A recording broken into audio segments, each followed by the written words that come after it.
नमस्कार दोस्तों, आप देख रहे हैं सब कुछ सच न्यूज़ चैनल। जैसे कि आप जानते हैं, हमारे देश का जो किसान है जगह जगह लगभग 2-3 महीने से लगातार आंदोलन के लिए डटा हुआ है और अपनी इस काले कानून के लिए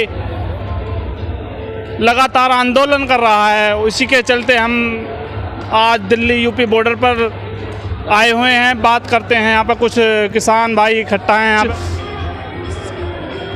सर अंकल जी, ये बताएंगे आप यहाँ पर लमसम 1 महीना हो चुका है यहाँ पे आपको डटे हुए, यहाँ पे इतनी कड़ाके की ठंड में, और सरकार आपके सुनने को तैयार नहीं है, तो आपके मन में क्या बात आती है?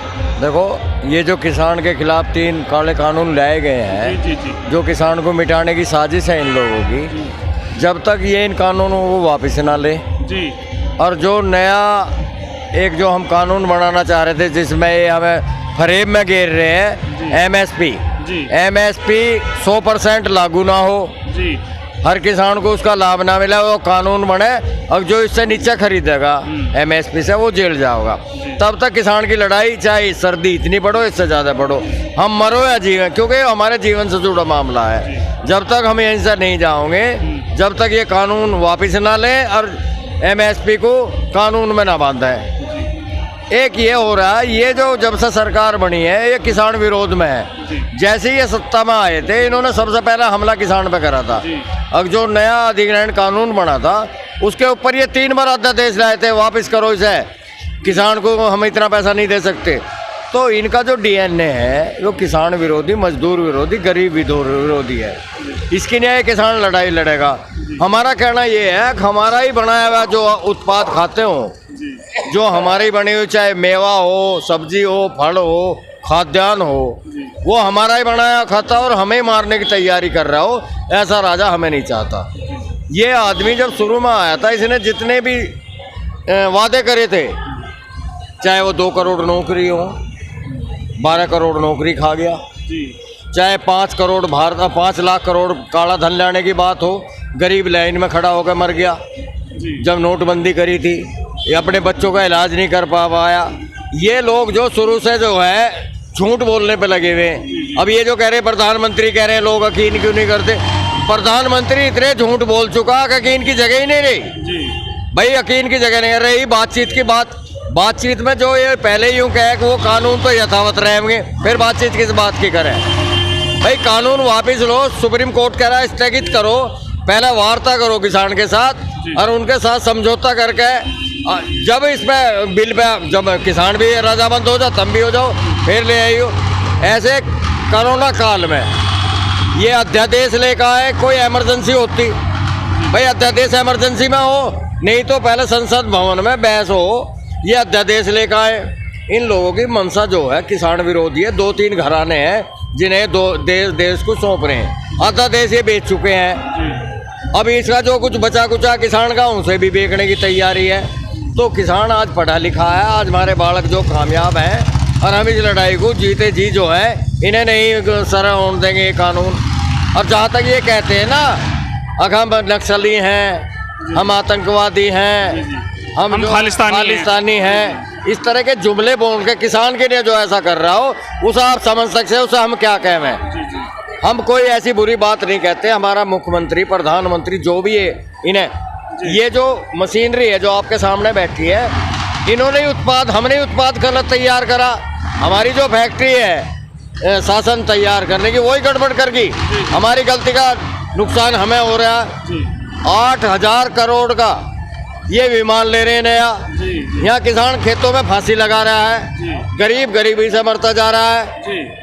40,000 करोड़ रुपए का संसद भवन बना रहे हैं, इसमें क्या खराबी होगी? अभी संसद भवन है हमारे दौर है। तो ये जो है इस देश को इन अमीरों को सौंप के दे रहे हैं। कुछ बेच दिया, कुछ बच रहा, जिसे बेच देंगे। हम ये लड़ाई अंतिम सांस तक लड़ेंगे, विजय हमारी होगी, सच है मेरा जीत। सर मैं ये कहना चाह रहा था, जैसे कि मोदी जी कहते हैं कि देश मेरा परिवार है, तो ये इसमें परिवार, ये कैसा परिवार है? देखो बेटा, मेरा ये कहना है, ये आदमी इस परिवार की बात कर रहा, इसने जो इसकी बेटी बचाओ, एक बेटी की इनने जिंदगी खराब करी, जो अपनी पत्नी को नहीं रख पाया, जो मन की बात उससे तो कर नहीं पाया, हमसे मन की बात कर रहा। भाई एक साथी मिला था मन की बात करने की, नहीं आप हमसे मन की बात कर रहा, भाई हमसे काम की बात करो ना, हमारे मन की बात पूछो ना, अपने मन की बताने का तो इतने सारे वो ही खो दिया। देखो एक बात में सब समझ में आनी चाहिए, मन की बात वो करेगा जैसे काम की बात नहीं करनी। इस देश में इस आदमी ने जितने झूठ बोल बोल के इस देश को ठगा है। हमारे यहाँ मंदारी कह रहे थे, बहुत बड़ा मंदारी है जी जी। और हमारे बालकों को हमें बहका के हमसे वोट ले लिया और हमें मारने की तैयारी। हमारा एक बेटा कारगिल में है, किसान का एक बेटा कारगिल में खड़ा, एक सीमाओं की रक्षा कर रहे हैं वे, और जो हमारे बच्चे हैं वे इनकी सुरक्षा कर रहे हैं, जिन्हें फोर्स कहे हैं तरह तरह के नाम देके। जो पुलिस है वो इनकी सुरक्षा में हमारा ही बेटा लगा, एक बेटा हमारा खेती करके इन्हें खुआ रहा और हमें ही मारने की तैयारी। भाई देश हमारा है, हमसे चलेगा। जोड़ा ठा के नहीं जानते भाई, यो जो कहे ना मैं फकीर हूँ जोड़ा ठा के निकट जाऊँगा, जवाब दे तय होगी। जोड़ा ठा के ऐसे नहीं जान देगा। तो हमारा कहना ये हो बेटे, यहाँ जो है मेरा यहाँ दिल्ली आना गुनाह, मेरे पे FIR हो रही है। भाई मैं दिल्ली उन्होंने खरीद ली कोई। कहाँ से हैं सर आप? मेरठ से आए, हमारे घरों में नोटिस चस्पा हो रहे हैं। अब हमने अपराध कर दिया, दिल्ली कैसे आ रहे हैं हम? दिल्ली में जान नहीं दे, जैसे इन्होंने खरीद ली। ये जो अब हमारा एक पर्व आ रहा है, राष्ट्रीय पर्व आ रहा है, इसमें हम राजपथ पे क्यों नहीं जा सकते? जी भाई हमारा अधिकार नहीं है, उस झांकी में हम शामिल क्यों नहीं हो सकते अपने ट्रैक्टर लेके? जी जी जी। उसकी ने रोकने की क्या तैयारी है? अगर जवान झांकी निकाल सकता है तो किसान भी निकाल सकता है। नहीं, किसान का अधिकार है भाई। किसान इस देश को पालने में, किसी IAS का बेटा यहाँ नहीं है ना IPS का जो यहाँ लगे हुए हैं कारगिल में, किसी भी उद्योगपति का बेटा नहीं है जो कारगिल में या यहाँ है। अरे इनका तो है ही नहीं भाई, इनकी तो मैं कहूँ क्या, ना मारे वाले का ना दिल्ली वाले का, इनका तो जिक्र क्या करूँ। मारा वाला कौन है सर? मारे वाला भाई मारा जो महात्मा है, जिसे यूँ कहे पिंड दान करके आया हूँ मैं। जो आदमी पिंड दान करके आया हो वो इतना बड़ा 23 करोड़ आदमियों का परिवार चला होगा वो, जिस पे 4 आदमियों का परिवार ना चला हो। देखो जिम्मेदारी से भागने की बात है, इन लोगों को करना ये चाहिए था। अगर हमारे हित में कुछ बना रहे हमसे बात तो कर लेते। ऐसा खिलौना बच्चे को देख रहे हो जिसे देख कर वो भाग रहा हो, यूँ का मैं तेरा भला करूँगा। अब हमारा पीछा छोड़, हमारा भला मत कर, पहले बहुत हो लिया, अब और भला करवाने हमारे सकती। तो देखा दोस्तों, यहाँ पर लगभग 1 महीने से यहाँ पर किसान लगातार काले कानून के खिलाफ लड़ाई लड़ रहा है, और इतनी कड़ाके की ठंड के बावजूद भी किसान पीछे हटने को तैयार नहीं है। किसानों का कहना है कि तब तक ये काले कानून वापस नहीं होंगे, किसान पीछे हटने वाला नहीं है और लगातार लड़ाई लड़ता रहेगा। मोदी को हटना पड़ेगा, काले कानून वापस लेने होंगे। तो इसी के चलते मैं बात करता हूँ, एक ताऊ जी बैठे हुए हैं यहाँ पे। ताऊ जी बताएंगे इसमें काले कानून के बारे में? बेटे मेरी उम्र 57 साल है। अच्छा जी। मेरठ का रहने वाला हूँ मैं, जिला मेरठ है, नाम मेरा ही लम्सी है। जी। मैंने अंग्रेज भगाए, अंग्रेज लड़ा के, अंग्रेजों से लड़ाई लड़ा मैं उनके भगाने में, देश आजाद करने में। और आज इस बेईमान के हाथ में सौंप दिया देश की बागडोर, इनने हम अंग्रेजों से पूरे कर। तो अंग्रेजों से लड़ाई लड़ी आपने? अंग्रेज भगाए मैंने। अच्छा अच्छा। 57 साल की उम्र है, 90 साल, 57 साल की उम्र है बेटा मेरी, अंग्रेजों से लड़ा मैं। आज इन बेईमान ने यहाँ बैठा दिए लाके, हमने तो इनको बढ़ाया था कि हमारी रक्षा करेगा। देखो जब देश आजाद हुआ था, हमारा 15 रुपए 70 रुपए क्विंटल का अंडा बिका था। 20 रुपए का 70 रुपए का 20 लीटर डीजल मिल जाता। 1 क्विंटल का अंडे में 20 लीटर डीजल दिवा दो हमने। पर का गन्ने का पैसा हम लोग नहीं मिला, अब कांदी फसल दे दी, 1 पैसा मिल नहीं रहा और हम यहाँ बैठे, अब बारी जमीन नीचे डल लगा। देखो ताऊ जी का कहना है कि इनकी एज जो है लगभग 97 साल एज हो चुकी है, और इनका कहना है कि मैंने लड़ाई अंग्रेज़ों से भी लड़ी है और अब इस सरकार से भी लड़नी पड़ रही है लड़ाई। और इनका कहना है कि अभी हमारी फसलों का पैसा हमें तक नहीं मिला है, पिछले साल का गन्ने का पेमेंट नहीं आया है, और इस साल में भी अभी गन्ने के रेट क्लियर नहीं है। जो पर्ची आती है गन्ने की उस पर रेट क्लियर नहीं है, क्या रेट मिलेगा किसान को? तो यहाँ पूरा डाउटफुल है, किसान परेशान है। हैं, कोई क्लियर नहीं है किसान के लिए, इसीलिए मोदी जी पर बिल्कुल विश्वास नहीं कर रहा है कोई भी किसान। और करोड़ों की तादाद में लगातार आंदोलन के लिए डटा हुआ है, काले कानून के खिलाफ लड़ाई लड़ रहा है इतनी कड़ाके की ठंड में। तो मैं बात करता हूँ, एक भाई हैं हमारे, तो बताएंगे भैया जी आप इसके कुछ काले कानून के बारे में? काला कानून ही गलत है जो भी कुछ है। अच्छा, आप कहाँ से आए हुए हैं? जिला बुलंदशहर से। अच्छा अच्छा, बुलंदशहर में कहाँ से? बुलंदशहर में खुर्जा से। अच्छा जी, अच्छा। हाँ जी। तो हर किसी का कहना यह है दोस्तों कि ये काला कानून वापस होना चाहिए। हम इतने नहीं, चाहे ठंड इससे ज़्यादा बढ़ जाए, लेकिन हम पीछे हटने वाले नहीं हैं जब तक। जी जी जी, तो अंकल जी कुछ कहना चाहेंगे? एक बात ये अंतिम ये कहना चाह रहा हूँ, कर्म एक बीज है जी, और बीज जमे समय मिलते ही जी। इसके कर्म इसे लेकर डूब जाएंगे। मेरे कर्म मेरे अंदर ईश्वरीय चिप है आपके, मेरे कर्म से मैं जुड़ा हूँ ईश्वरीय उससे, तो इनके कर्म इतने खराब है। एक बात बताओ, ये बेटी बचाओ बेटी पढ़ाओ की बात करते हो और बेटियों की दुर्गति हो रही हो शासन में। हर रोज एक दो बेटी मारी जा रही हो, बलात्कार खुले हो रहे हो, भ्रष्टाचार चोर गुणा बढ़ गया हो, आमदनी किसान की आधी रह गई हो, और ये न्यू कहा दुगनी कर दी। अच्छा भाई, पता नहीं किसकी कर दी, नहीं वो भी पता नहीं, न्यू कहा हमने दुगनी कर दी। 4 साल हो गए, गन्ने पे एक पैसा नहीं बढ़ा। हमारे पिछले साल का पेमेंट आज तक नहीं हुआ। मेरी बेटी पोती शादी ला के मैं उसकी शादी नहीं कर सकता। मेरा बच्चा बीमार है, मैं उसे दवाई नहीं दिलवा सकता। 5 बीघे 10 बीघे का किसान जिसने 4 बुग्गी गन्ने घेरे थे, पेमेंट आज तक। इज्जत बेच कर जी रहे लोग, आत्महत्या कर रहे लोग।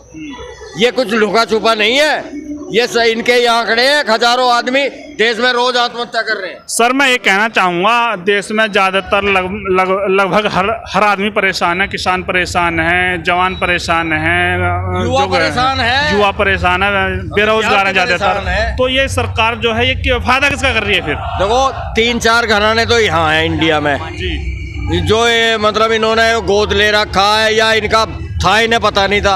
और कुछ घराने हैं विदेश के, जो विदेश को लेकर आ रहा ना यहाँ, अब क्या जो देश को आर्थिक गुलाम कर रहा, जो दुनिया में सबसे बड़ी गुलामी है।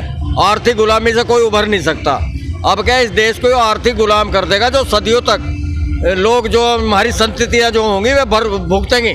तो बेटा हम सब एक साथ है।